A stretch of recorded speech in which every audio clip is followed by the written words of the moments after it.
டேய் நீ படிக்கவே இல்ல, உனக்கு படிச்ச வேலையெல்லாம் கிடைக்காது. நீனா ஒரு வேலையை தேடி கஷ்டப்பட்டா கூலி வேலையை பார்த்து முன்னேறா. ஒரு நேரமாக தோசை பாப்போம், வாங்க பாப்போம். அதெல்லாம் உங்களுக்கு சுக்கிரன் உச்சத்துல இருக்கான்.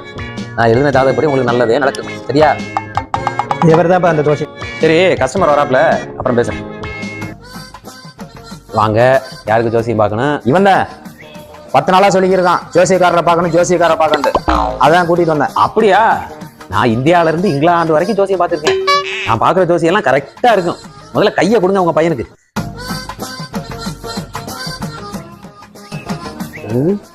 தம்பியோட ரேகையை பார்த்தா பிகாம் முடிச்சிருப்பாரு போலயே. பிகாம். இன்னொரு ரேகையை பார்த்தா தம்பி கவர்மெண்ட் வேலை பார்க்கணுமே. மாசம் 1ல இருந்து 1.5 வரைக்கும் சம்பளம் வாங்கணுமே அவரு. ஆமா, ஏன் வந்ததுல இருந்து அவர் அடிச்சுட்டே இருக்கிய? ஏண்டா ஒரு வேலைக்குமே போக மாட்டேங்கிறான் அவன். வேலைக்கு போடான்னு சொன்னா வேலைக்கே போக மாட்டேங்கிறான். ஜோசியக்காரரை பாருங்க ஜோசியக்காரரை பாருங்க. உன்னிட்ட வந்தா அவன் 1வது கூட படிக்கல, டிகிரி படிச்சான்னு சொல்றேன். வேலைக்கே போய் 1 ரூபாவோட சம்பாதிக்கல, 1.5 லட்சம் வரைக்கும் சம்பாதிப்பாங்க. ஏண்டா ஏமாத்தா சரியா 2 பேரும் சேர்ந்து